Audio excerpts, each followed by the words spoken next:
Want to boldly explore the universe? Try out Brilliant today. Brilliant's interactive examples and active problem solving help you develop your intuition in mathematics, science, and computer science, that you may live long and prosper. Visit brilliant.org/ACL for 20% off the annual premium subscription.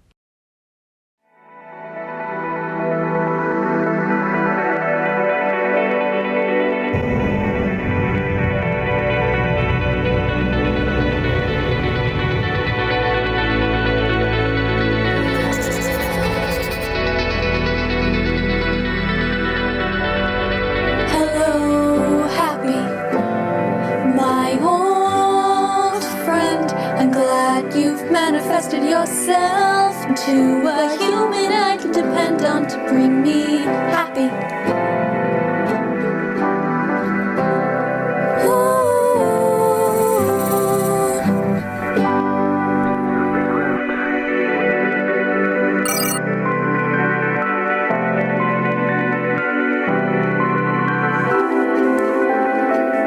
Thank you, happy.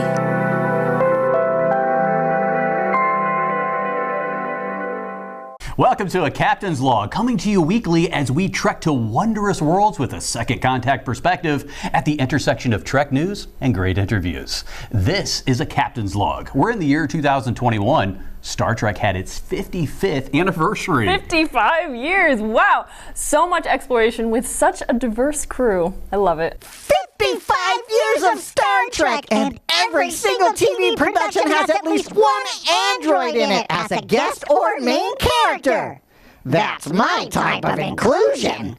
One of the celebrations that took place in Las Vegas, Nevada, Lily, was at the Rio Hotel from August 11th through the 13th, where fans were able to attend the convention and meet some of their favorite Star Trek characters, as well as some of the writers and producers of the shows behind the scenes. You don't get to see those people in front of the camera. Although we would have loved to attend the convention, myself, Lily, and Raj are still on Starfleet duty, warping through space. I'm always on duty. Unless I'm on XO3 for TrekkieCon, I wouldn't have time to attend the biggest earthly Star Trek convention in Las Vegas. Though I would have an advantage on the blackjack table, because I have a math calculator in my little tin noggin, as Lily would say.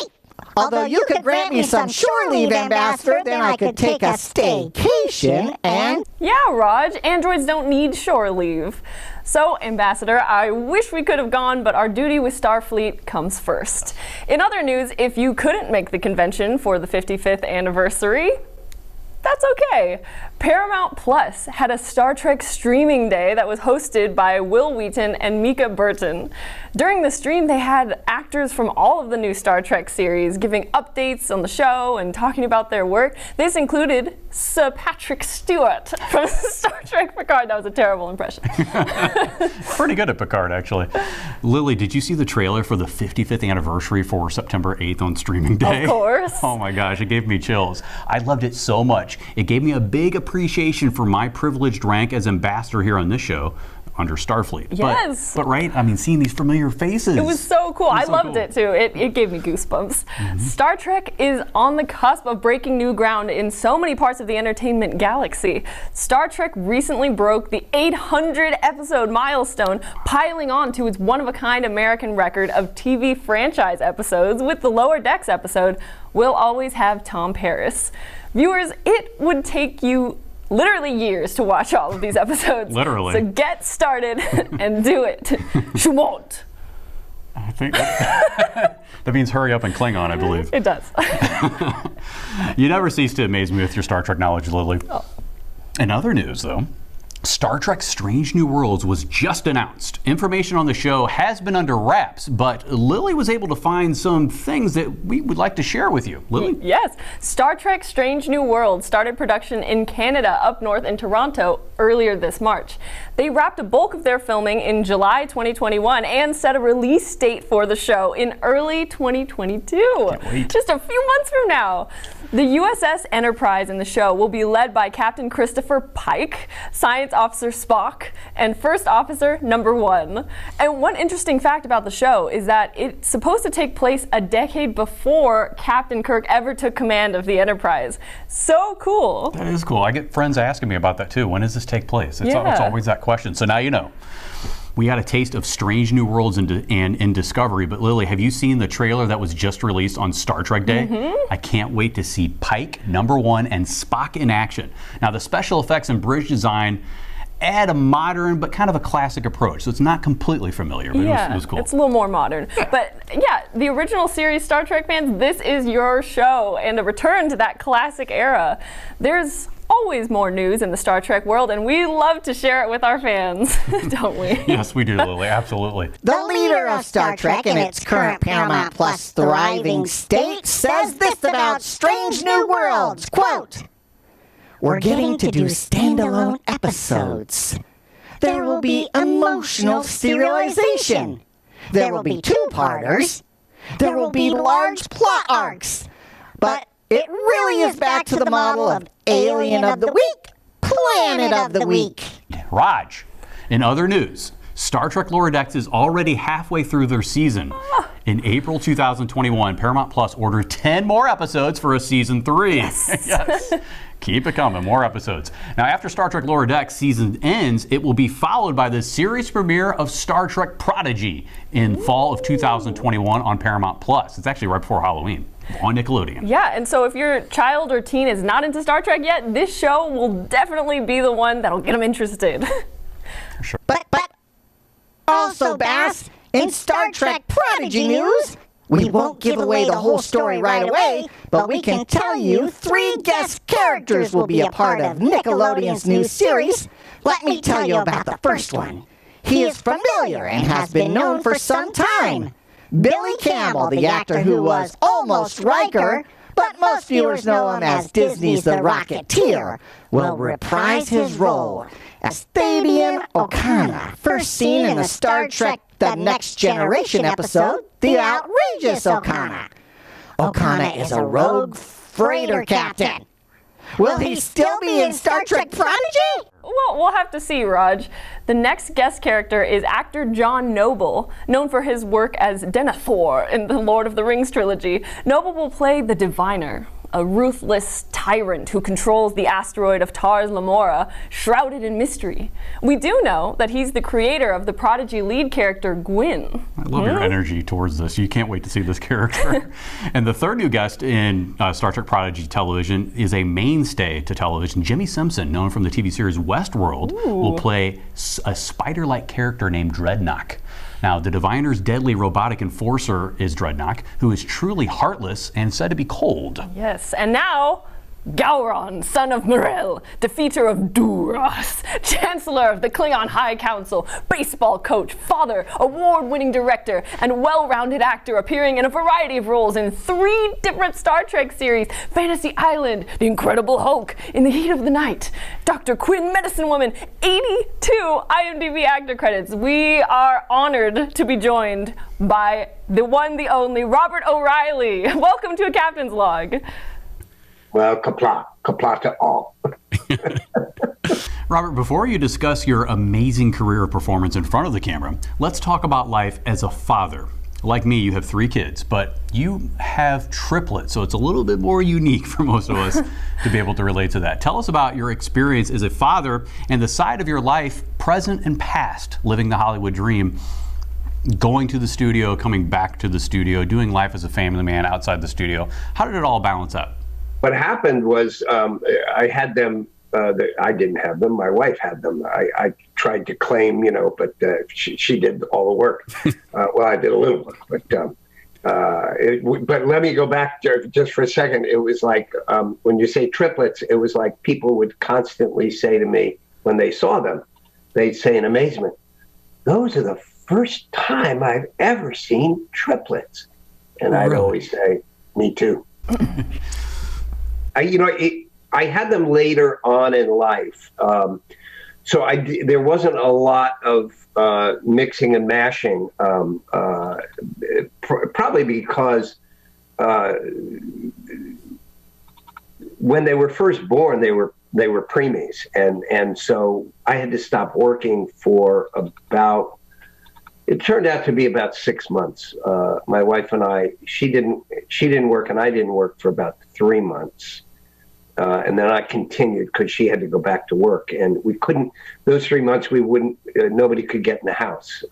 We had to protect them because they were basically, when they got home, I think they were maybe around 3 or 4 pounds, and we couldn't. And it was the wintertime; we couldn't allow anybody in.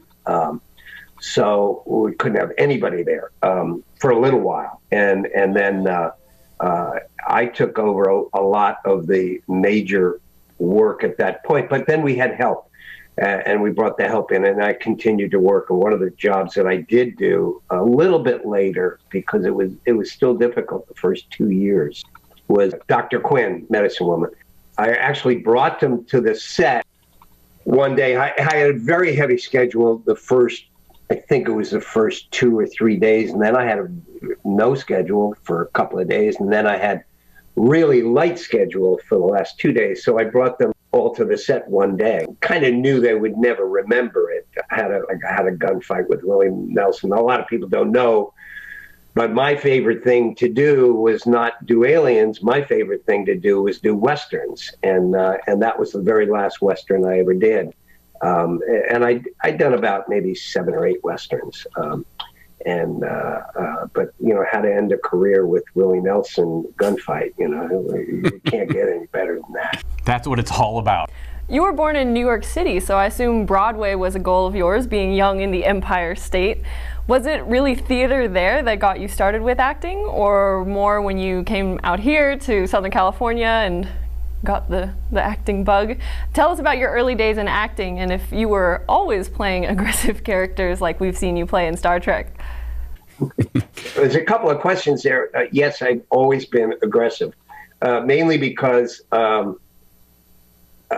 I find it easy to get there because of my looks and the time period that I came in on. I was categorized as a bad guy, which was to my benefit because in the early days, I really wasn't the greatest actor in the world, but I was a quick learner and I was a good actor in the sense of natural talent. But you have to learn camera and you got to learn it very fast. And I got to work, and to work as a bad guy is really, to me, the best way to learn, because you get a lot of scenes, you get the through line, you get a lot of things going on, and anger is very simple for me. I think maybe partially DNA. You see actors who are categories or are like that also, and it's just something you have or you don't have. I mean, some guy's a great lover, is a great analyst, great this or that. One of my things was anger, and my early growing up in New York was because we had Broadway there, and our school actually would take us to see shows like My Fair Lady and Music Man. A kid he was a couple of years older, he was in the Music Man, and they were all redheads, and I think a bunch of them, followed suit in that show. And then my grandmother, who was a very heavy-duty Catholic, decided one day that I should go see a religious play called Becket. Maybe I was 9 or 10 years old, and I dutifully went with my grandmother to see this religious play, and I wasn't really hot to do it. But if you know the play Becket, it starts a little bit differently than a religious play because there are 2 naked ladies on stage with the two actors, which was Laurence Olivier and Anthony Quinn. So anyway, I went there, and when she saw the naked ladies, we're dead center in we were like about, 14th, 15th row, right in the middle. And in those days, they didn't have all the aisles. They just, had one aisle on the side, one aisle on the side, and then like 30 seats, so you couldn't get up and leave. So she kept on going like, with the naked ladies, she kept on going like this in front of my face, and I kept on going, wow. And I really got interested in acting. It was like, this was fun. So I did a lot of acting, a little bit in grammar school, a lot in high school. And then I went, I'm not going to do this because I can't make a living out of it, and I didn't take any I took a little bit, but not acting. I just dabbled in dance and stuff like that. A Captain's Log returns in a moment. Hello, Trekkies, and welcome back to A Captain's Log. I'm your host, Brian Croys, joined as always by our wonderful co-host, LiliFox-Lim. Oh. We are interviewing the Honorable Robert O'Reilly, who's known as Gowron. Mashka! Let's continue our discussion about all things Star Trek, past, present, and of course future, as they all apply in every tense for Mr. Robert O'Reilly.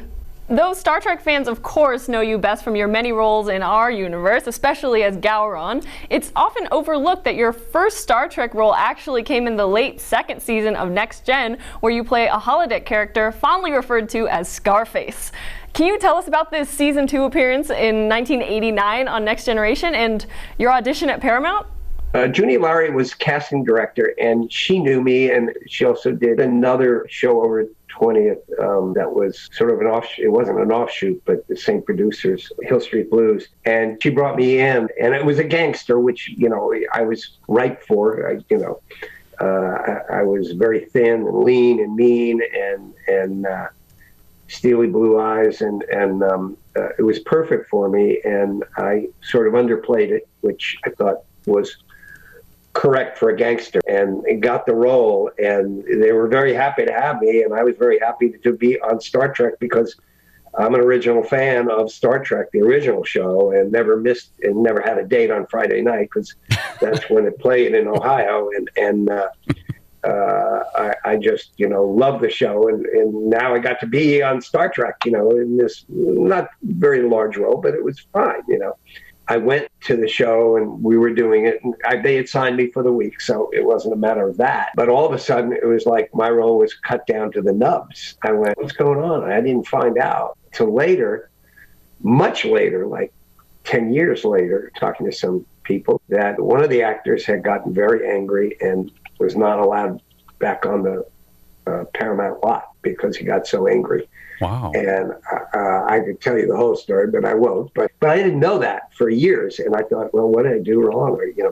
But they cut the whole show down. What I didn't know was they liked me, and they just, then they felt a little bit bad, and they kept bringing me back almost on a weekly basis so I could get another job. That's how nice they were. That's how good, these producers and casting director people are. Mm-hmm. But thinking of me for maybe a future role. So they kept bringing in, and I think I went through 9 auditions. And you get to the point where the show where you go, I ain't never going to get this show. I don't know why they're bringing me back. I'm going to get, forget about it. I wouldn't even go to the audition. But I kept going. Jonathan Frakes directed your first episode in Next Gen as Gowron, titled Reunion. Now, Robert, how did you prepare for this audition? And I know you alluded to it a little bit earlier, but please tell us the funny story about how Frakes was looking for an actor like yourself who was kind of a villain but had a sense of humor. How did you finally get that role? Finally, they brought me in for the role of Gowron. And I was coming off of Lear, doing Edmund in Lear, which I had made into a very angry character.